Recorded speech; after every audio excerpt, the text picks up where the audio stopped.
Ikaapat na wika, Diyos ko, bakit mo ako pinabayaan?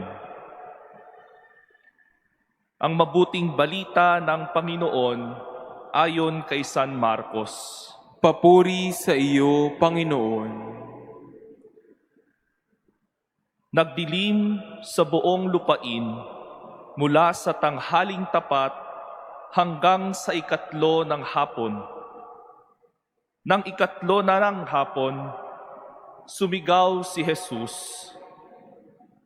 Eloi, Eloi, lema sabachthani, na ang kahulugan ay Diyos ko, bakit mo ako pinabayaan? Ang mabuting balita ng Panginoon. Pinupuri ka namin, Panginoong Hesukristo. Magsiupo ang lahat at makinig sa pagninilay na ibabahagi sa atin ni Reverendo Ken Patrick T. Habana mula sa Nuestra Señora de Gracia Parish, Makati City.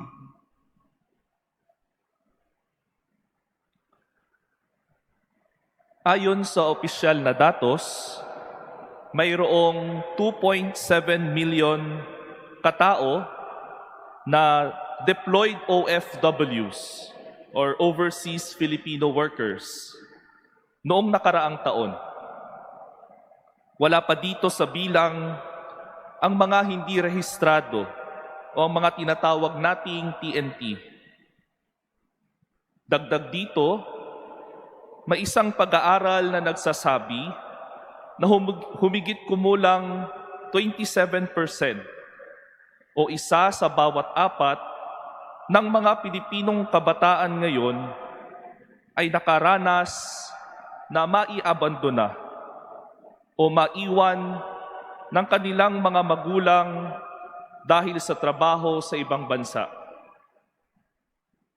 Mga kapatid, gamit ang mga datos na ito, masasabing marami at marahil dumarami pa ang hindi iba o lingid sa kamalayan ang karanasan o pakiramdam na maiwan o pabayaan ng ating mga inaasahan o maging ang ating mga mahal sa buhay. Maliban sa ganitong pangyayari, nabulagtang din tayo kamakailan lamang sa napakaraming balita tungkol sa talamak na katiwalian ng ating mga lingkod bayan. Narinig natin ang iba't ibang kagawaran o sangay ng gobyerno'y sangkot sa korupsyon, tulad na lamang ng mga tinatawag na ghost flood control projects sa pagitan ng DPWH, LGUs at mga pribadong kontraktor. Habang sila'y nagnanakaw mula sa kaban ng bayan, lumalaganap ang mga palpak at mapanganib na mga pampublikong proyekto na siya namang unang-unang sumasalanta sa ating mga pobreng kababayan tuwing may sakuna, tulad ng malalakas na bagyo at baha. Sa madaling sabi, pinapanatili kundi man pinararami nitong lugmok sa kahirapan ang ating mga kababayan. At sa kasamaang palad, ang ilan sa kanila'y kumakapit na sa patalim upang mairaos ang kanilang sarili sa matinding kahirapan. Dahil dito, tumataas din ang dami ng krimen sa bansa, tulad ng droga at karahasan. Nabalitaan natin ang mga hindi mabilang na biktima nito. Hindi lamang ang mga nalulong sa droga, kundi pati na rin ang ginagamit ng mga sindikato upang patakbuhin ang kanilang mga iligal na operasyon. Ganon din naman sa mga labis-labis ng pagsusugal. Marami ang nagulat nang matuklasan ang napakaraming buto ng tao sa lawa ng Taal na animoy ginawang kubling tambakan ng kriminalidad. Ito'y nagsilbing lihim na libingan ng mga biktima ng karahasan, ang mga nawawalang sabongero na pinaghahanap ng kanilang mga pamilya. Sa ganitong umiiral na sistema o kalakaran sa ating mundo, hindi maiiwasang tanungin kung nasaan ang Diyos. Tuluyan na nga bang iniwan na tayo ng Diyos sa mukha ng mga kaganapang ito? Pinabayaan na ba tayo ng lubusan dahil sa hirap at sakit na nangingibabaw sa ating araw-araw na pakikibaka sa buhay? Mga kapatid, ang lahat ng ito'y mga kasulukuyang realidad ng ating buhay at mahalaga na ating kilalanin at harapin ang mga ito dahil pinapatunayan nito ang mga salitang binitiwan ni Jesus sa krus. Diyos ko, bakit mo ako pinabayaan? Na may natatanging kaugnayan at kumbaga hugot sa ating karaniwang karanasan ngayon. Dahil sa bawat pagtangis ng mag-anak, tuwing aalis ang mga magulang para magtrabaho sa malayong lugar at sila'y nakararanas ng labis na kalungkutan. Sa bawat paghingi ng tulong o saklolo dahil sa paulit-ulit na kalamidad, dulot ng walang pag-asenso sa mga pampublikong gusali. Sa bawat pighati ng bawat pamilya na naging biktima ng walang katarungan o kriminalidad, gaya ng adiksyon sa droga at sugal, iisa lamang ang sinisigaw sa tindi ng dalamhati. At nagkataon, ito rin ang isinigaw ni Jesus habang siya'y nakabayubay sa krus. Diyos ko, bakit mo ako pinabayaan? Habang nandilim ang kalangitan, humiyaw si Jesus at bukang bibig niya ang sinisigaw ng ating mga puso at kalooban. Tuwing tayo'y dumaraan sa madidilim na kabanata ng ating mga buhay. Bakit, Panginoon? Bakit mo ako iniwan? Bakit mo ako binigo? Sa kabila ng aking katapatan, bakit mo ako pinagtaksilan?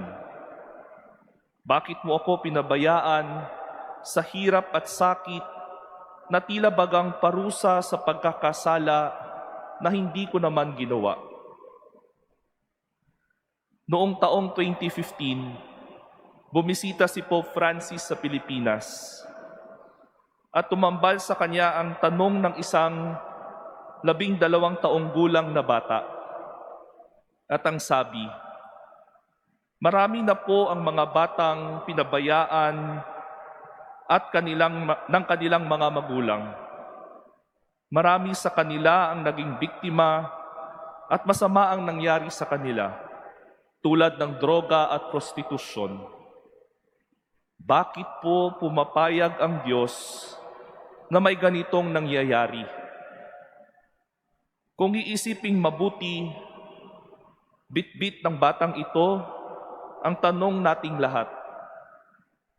Bakit tila hinahayaan ng Diyos ang pagdurusa sa buhay ng tao? Why does God allow suffering in the world? At sa ganitong konteksto, bakit parang pinabayaan tayo ng Diyos na pagdaanan at balikatin ang ganitong pagdurusa? At ang sagot ng yumaong Santo Papa ay mapupulutan ng aral at gabay. Sabi niya, and I quote, "Our response must either be silence or words that is born out of tears. Only when we too can cry about the things that you said, are we able to come close to replying to that question? Let us learn how to weep. End quote. At ito ang mismong sagot ni Jesus sa kanyang pagpapakasakit at kamatayan sa krus. Sa kanyang pagkakatawang tao, pinagdaanan at dinanas ng ating Panginoong Jesus ang kabuuan ng buhay tao. Kabilang o kasama dito ang sakit at hirap na kaakibat nito. Kaya naman, noong isinigaw niya ang mga salitang, Diyos ko, bakit mo ako pinabayaan? Hindi lamang inalingaw-ngawan o sinalamin ni Jesus ang ating pagtatangis sa Diyos, kundi tinugunan din niya ang ating pananaghoy sa pamamagitan ng kanyang pagmamalasakit at pakikiisa sa ating pagpupunyagi at pagsisikap sa bawat araw. Mga kapatid, mayroon tayong Diyos na nais tayo samahan at makilakbay sa ating buhay. At ang kanyang misteryo paskal ang maituturing na rurok ng kanyang pakikipagkaisa sa ating lahat. Higit dito, sa pamamagitan ng kanyang karanasan ng sakit at tila kabiguan sa krus, ipinamalas ng ating Panginoong Hesus ang totoong daan at mabuting pamamaraan upang tugunan ang bawat madidilim na yugto ng ating buhay tao. Noong binitawan niya ang mga salitang, Diyos ko, bakit mo ako pinabayaan? Ito'y isang pagtukoy sa isang kilalang salmo sa Lumang Tipan. Kung ikaw ay isang Hudyo noong panahon ni Jesus, agaw pansin ang mga katagang ito, sapagkat ang mga salitang ito'y ang pambungad na bahagi ng isang panalangin ni Haring David, kung saan siya'y nananawagan sa Diyos para sa agarang kaginhawaan mula sa paghihirap at ang kanyang mga kalaban. At ito'y matutunghayan ng buo sa 22 kabanata ng Aklat ng mga Salmo or Psalm 22.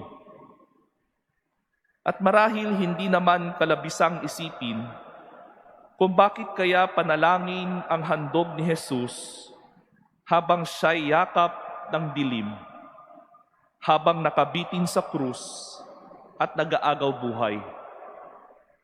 Ano nga ba ang kahalagahan ng panalangin sa gitna ng sakit at kamatayan? Ito ang dagdag na aral na nais ituro at sariwain ni Jesucristo sa ating lahat, na mas magiging makabuluhan ang ating pagluluksa o pananaghoy sa Diyos kung iaalay natin ito sa pamamagitan ng panalangin. Sadyang hindi dapat nagtatapos sa walang saysay na panunumbat at pag-iingay ang ating pagtangis sa bawat laban sa buhay. Yamang mulat ang Diyos sa ating mga nakakapanlumong sitwasyon at naririnig niya tayo bago pa man tayo manalangin sa Kanya. Ang ating pananalangin ay nagsisilbing daan upang lalo pang mapagtibay o mapalalim ang ating ugnayan o relasyon sa Diyos. Isang paraan upang higit pa natin siya makilala bilang isang butihing Ama at hindi basta lamang tagahatol ng ating mga kasalanan.